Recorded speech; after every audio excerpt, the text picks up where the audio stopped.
Hi, my name is Kate Redenbaugh. I'm a survivor of anorexia nervosa and I am continuing recovery today.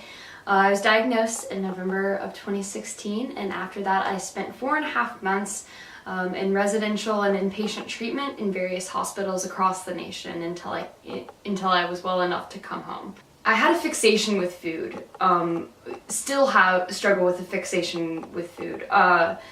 Anorexia is kind of like a second voice in my head, a bully per se, that makes me feel guilty for eating, makes me feel not worthy of food, makes me fear food. So at my worst, I'm not going to be too detailed because I don't want to be triggering to anybody who may be prone to that kind of information, but it took over my mind. I couldn't focus in class. I was looking for little ways to constantly burn calories. I was afraid to put on lotion because I thought that calories would somehow absorb into my skin. My organs were starting to fail. The reality of anorexia is that it's not vanity.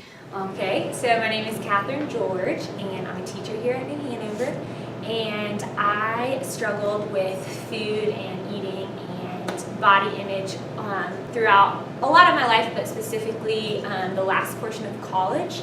I had a lot of things, negative things, all happen at once around my junior year of college. One of my grandparents passed away and I got out of a serious relationship that I was in, and I had a lot of stress going on at school and college and at my job. And so in order to cope with that, I didn't really know that I was trying to cope with it, but my natural coping was to exercise and to kind of restrict what I was eating. And so it started out as a really healthy thing where I was exercising a lot and eating super healthy, making like really good eating choices. But then it became really extreme and obsessive. And so I just lost sense of what normal looked like for me, and I couldn't go to sleep unless I had run 10 miles or something just crazy. Recovery is quite an exhausting process. Day to day, each meal and snacks in between feel like an uphill battle. I constantly am fighting anxiety, attempting to push my food vocabulary so that I'm eating foods that used to be challenging to me. I'm constantly trying to avoid using food behaviors. I used to have a lot of rituals associated with the food that I ate, picking it apart in very strategic ways of eating things to alleviate my anxiety. I used to struggle with exercise compulsion as a way to purge and make up for the calories that I did consume. So I was already definitely didn't need to lose weight when it started, so it was very significant when I started to lose weight because I was already at a pretty normal size.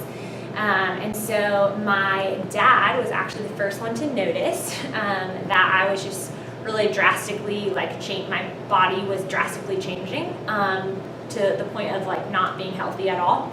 And so eventually, long story short, I was able to, with a lot of help from a nutritionist and really having to redefine what normal looked like for me and what healthy looked like for me, was able to kind of regain a sense of normal. But it was a very long road and not fun, and wish I had more people along the way that noticed what was going on and were able to speak up about it.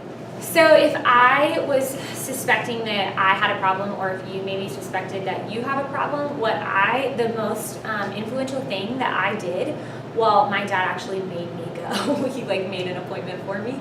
But I went and saw a nutritionist, and I ended up seeing this woman for 3 years straight, weekly.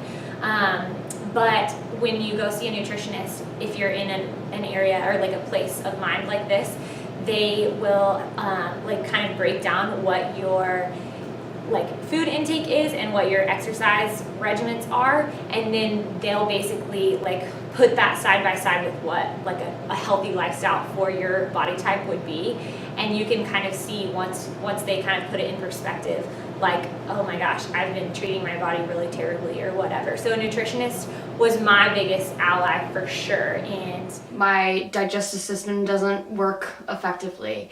My reproductive system doesn't work effectively.